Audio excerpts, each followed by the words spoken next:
Hoy convoco a que construyamos el segundo piso de la transformación.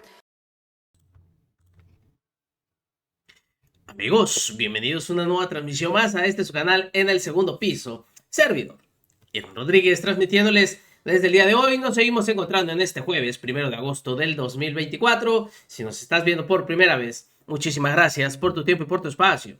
Solamente pedimos el apoyo con la suscripción para que cada día podamos ser más en esta gran familia del Segundo Piso. Señores, pues todos sabíamos, les había comentado, que este frente amplio, este simple panorama que ellos estaban pintando, Frente Cívico Nacional, perdón, en donde la sobrerepresentación es algo muy grave que estaba tratando de hacer Morena. Habían dado a conocer que iban a tener 2 foros. Se dio el día de ayer, en donde estuvo José Woldenberg y, miren ustedes nada más, María Amparo Casar. Según estos expertos en el tema de la sobrerepresentación, iban a dar argumentos sólidos del por qué no hay que llevar a cabo esta asignación de curules en donde Morena y aliados alcanzarían la mayoría prácticamente. No me van a creer ustedes, pero simplemente hacen el ridículo, porque no hay otra manera, simplemente de explicarlo. Estos que se la pasan diciendo a cada rato que la ley sí es la ley, miren ustedes nada más el nivel de, no voy a decir la palabra, pero sí de babosada que dice. Sobre todo esta señora, que sabemos que simplemente recibió una pensión ilegal. Ah, caray. Pues no, que la ley es la ley, pero a estos se la pasan por el arco del triunfo cada vez que quieren. Miren, dice María Amparo Casar que el único argumento de López Obrador y de Luisa María Alcalde para el reparto de diputaciones plurinominales es la Constitución. ¿Acaso hay otro? O sea, es la Constitución la máxima ley en México. De verdad que están desatados, par de ridículos, y aunque usted no lo crea, esta fue la intervención de estos oradores para hablar sobre la sobrerepresentación, que no tienen otro argumento más que la Constitución. ¿Y cuál quería esta señora? ¿Sus llantos? Vean esto, está de no creerse. En el tema, sino 2 personas que han dedicado mucho de su vida al trabajo para fortalecer la democracia en el país. Está con nosotros María Amparo Casar, que es analista, es presidenta de Mexicanos contra la Corrupción. Gracias al trabajo de ella y de la organización que preside, sabemos de muchos de los grandes casos de corrupción, de todos los gobiernos, de todas las tintas que hay. El de ella faltó, digo, porque de veras, qué cinismo. Mexicanos contra la Corrupción, sí, de Claudio X González. Que ha habido en este país recientemente, y así como la ven, chiquita, petit, es el objeto de odio del presidente de la República. Entonces somos un aplauso de ella para ella nuevamente.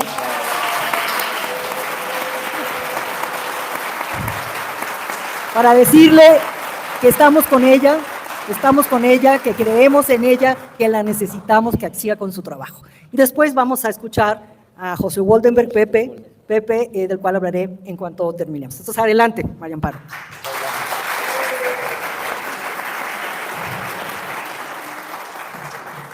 Bueno, antes que nada, muchísimas gracias por su solidaridad. Sí, cuesta un poco menos llevar este litigio penal y civil con el acompañamiento de todos ustedes. Gracias, Ceci, por las palabras. Y bueno, para mí es un honor compartir, somos de la misma edad, pero compartir con mi maestro José Woldenberg esta mesa. Y no voy a contar la anécdota, pero mucho de lo que yo sé de cuestiones electorales, se lo aprendí a él, así que gracias, Pepe.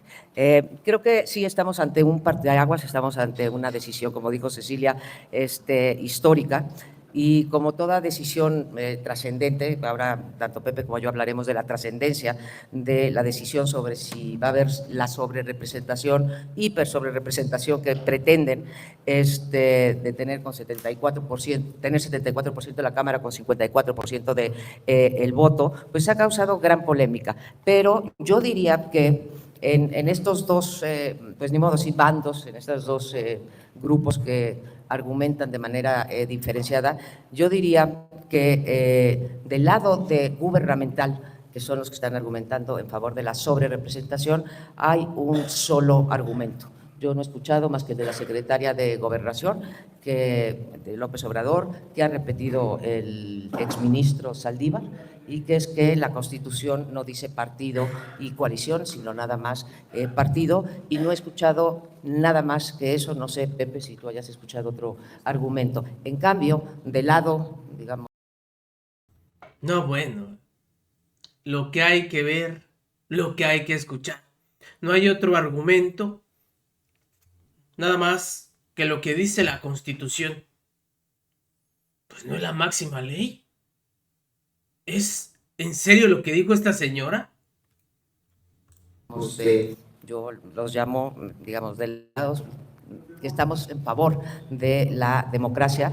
Creo que se han vertido pues argumentos de todo tipo, históricos, como dijeron las 4 asociaciones de abogados, históricos, teleológicos, garantistas, numéricos, ¿sí?, jurídicos, para poder sustentar o para dar la batalla en contra de esta sobrerepresentación que tiene como único objeto, creo yo, darle una mayoría calificada a la coalición que resultó ganadora en las elecciones del mes pasado. Y creo que es muy trascendente, porque depende es la decisión que tome el tribunal, bueno, primero el INE y después el tribunal, que una sola fuerza, como digo, pueda modificar la Constitución, yo diría la Constitución a su antojo. Y ese antojo de la coalición que entrará en funciones 1 de septiembre, pues apunta a cambiar el régimen político, el régimen de representación,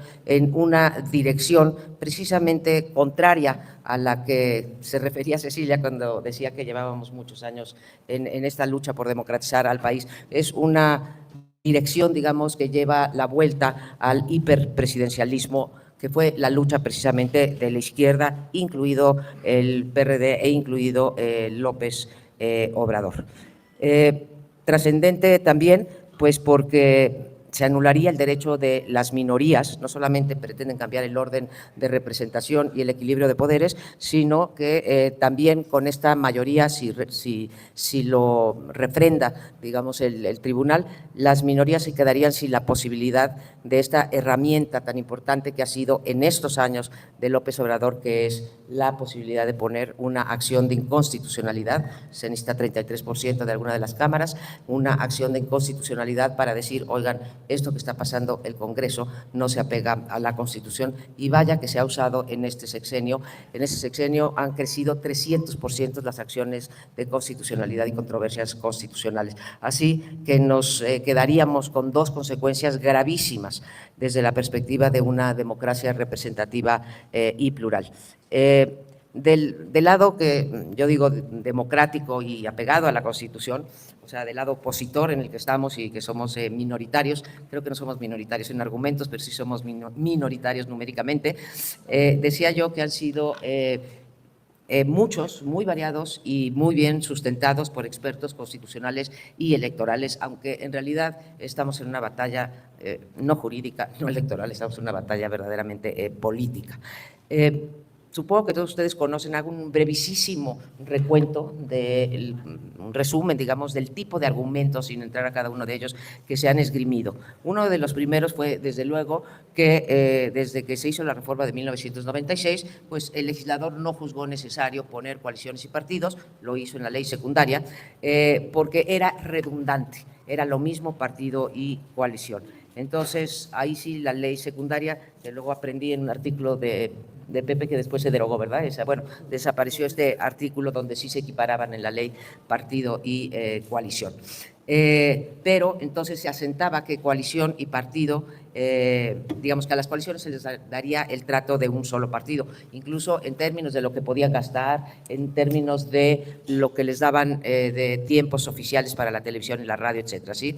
Entonces, creo que de ahí se deriva que la literalidad del artículo 54, famoso fracción 5, debería dejarse de lado en favor de una interpretación sobre las intenciones del legislador.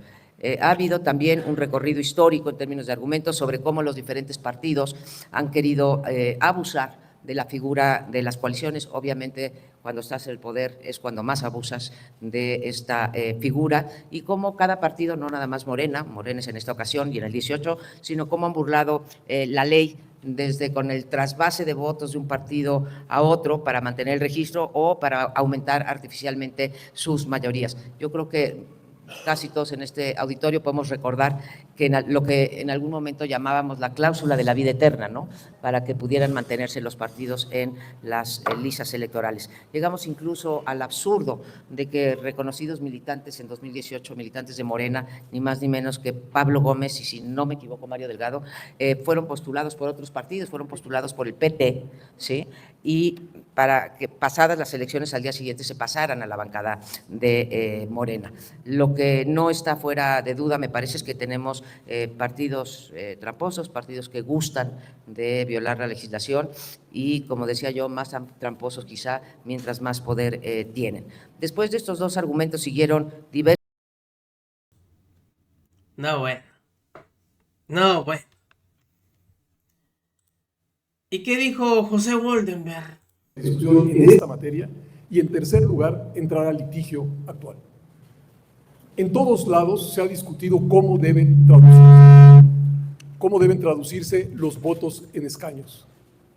Y la verdad es que no existe una fórmula universal. Hay sistemas de mayoría relativa, sistemas de representación proporcional, sistemas mixtos como el nuestro, y un estudioso de este asunto, como es el politólogo Dieter Nolen, decía que las fórmulas de traducción de votos a escaños son distintas dependiendo del sistema de gobierno y del sistema de partidos.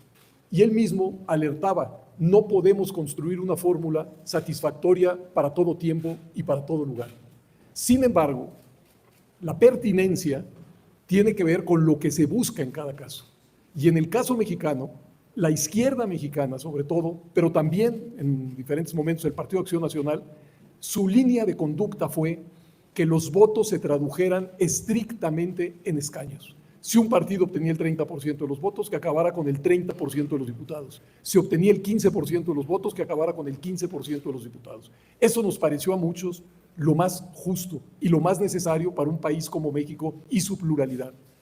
Les cuento, casi es anecdótico, en 1986 fui el representante del Partido Socialista Unificado de México ante las audiencias para modificar la legislación electoral. Lo que puso sobre la mesa el PSUM en aquel entonces fue que con el 0.25% de la votación, un partido tuviera derecho a un diputado. ¿Por qué? Porque en aquel entonces elegían 400, 300 uninominales y 100 plurinominales. Es decir, llevábamos el argumento al extremo. Cada partido debe tener exactamente el número de representantes que su votación diga. Hay que señalar que han pasado casi 40 años y creo que ahí teníamos un error. Creo que tener una barrera legal tiene sentido como existe hoy, que aquellos partidos que no obtienen por lo menos el 3% de la votación no tienen representación.